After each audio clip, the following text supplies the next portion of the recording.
So I've officially been living in Japan for about 5 months now, and I thought it'd be the perfect opportunity to sit down and talk about some of the essential things that I thought you might need for living in a Japanese LeoPalace or small apartment. I think it's a good idea for anybody who is coming over and isn't really sure how to budget their money before their first paycheck comes in. A lot of these things you can buy at Daiso. You can also buy them at your local supermarket. Be sure to check out prices because these things do add up. And if you won't have your first paycheck, it's just going to be a little bit difficult to manage all of that. The first thing you actually need is something that you can bring from home, and that's a eco bag.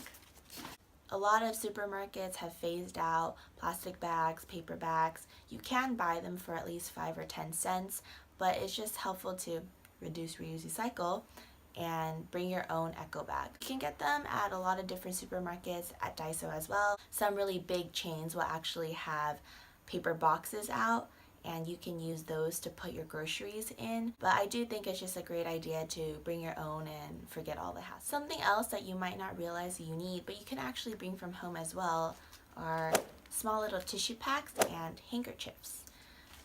A lot of restrooms just don't have paper towels in general. Your school most likely won't have them as well. And you don't want to be that teacher with like wet hands that just like wipes it all over their bodies. The children are taught to bring their own handkerchiefs. So please set a good example. Bring your own. Don't forget it. I forget mine all the time, but it's okay. And just bring it. The tissue packs actually come in handy. A lot of restaurants don't actually have like tissue dispensers, so bring those. Another thing are room sandals. Japanese people just don't wear their shoes inside their apartments or their houses in general. This will help keep your apartment clean.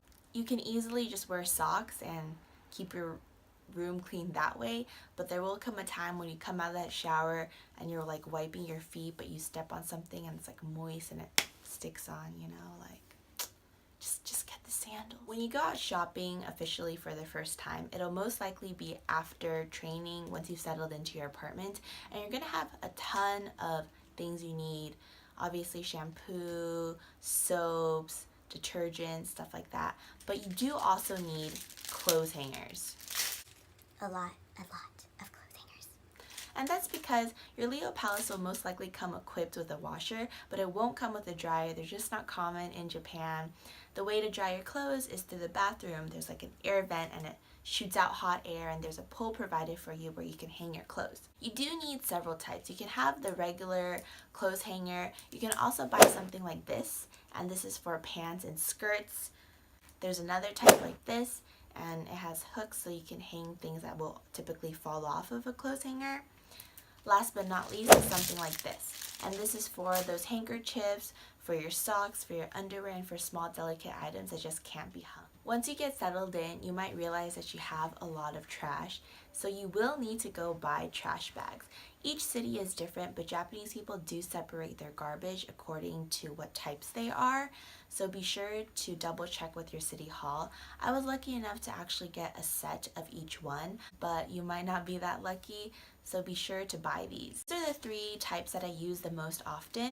I do cook a lot, so the first one is a namagomi bag, and it's a 3-liter size, which is the smallest one that they offer. This is for anything that can be thrown in the compost, so vegetable shavings, peelings, any of that sort. I choose the smallest one just because I don't like my food to sit around. The LeoPalace doesn't get air circulation, so food tends to stink really quickly. The second one I use the most often is the moyaseru gomi, which is burnable waste. So any type of small things that you can burn, toss it in there. Essential in any Japanese household. Be sure to get one of those. The bigger the better, I think. Last but not least, plastics. Japanese packaging is almost always plastic. So to lessen your carbon footprint, reduce, reuse, recycle, get a plastic bag so you can throw all of it in there and it will get recycled eventually. To continue with my vegetable peelings and shavings, this is something else that you might not actually realize you need. And what this is you can put it in your sink and put all of your peelings and shavings in here, and it drains out the water, and then you can put all of these inside of the namagomi bag. And this helps prevent things from getting stinky too quickly. It helps dry it out, and it's just really convenient. I got this really pretty one at Daiso. There's a lot of different shapes and designs as well. If you are going to be cooking, make sure you put in your budget for pots, pans, and utensils. Another thing that you will need to buy are plastic containers to put your food in. I made the mistake of buying a lot of containers that are like this, which are stackable, which is really nice. But your kitchen won't have a lot of storage in general, so it's really a good idea to buy something like this where it can go inside. You can save space. Sorry, mine is really dirty. I put sundubu in there and it just stained everything in. You also will need to do some sort of cleaning. Your apartment should be clean when you first get it, but once you start living in it, it will start to get dirty. And one of the dirtiest places are actually the drains. And that's because Japanese drains are built differently than the American one. They actually have some sort of like two-tier system, and it's a drain with this water reservoir in here. And the water just sort of sits there, and it's prone to get mucky. Sometimes it gets moldy, it starts to stink. So you definitely need things like this to clean it. You can buy drain cleaners and all sorts of stuff at Daiso in your supermarket as well, but this just helps to like scrub it and keep it clean. I like to do mine about once a week if I'm feeling lazy, like twice a week, but it prevents any sort of smells and any sort of muck from building up. I actually haven't had a problem with mold at all, thank God. If you are going to be here for the summer, and if you do have an ALT job, you will be here for the summer. So Japan is known for really hot and humid summers. I actually live in Hokkaido, so my summers are a bit more mild, but it is still humid. And a really good thing to buy is the Biore Sarasara powder sheet. What this does, it wipes away any of that sticky feeling, it leaves a nice cooling sensation as well as a powdery finish. I think it's really crucial. There's also Gatsby ones for men as well. So be sure to check that out. A lot of them come with different scents. Some of them are unscented. A really good purchase to get once the summer does come and once your paycheck does roll in is a room fan. And that's because, as I said before, LeoPalaces just don't get air circulation.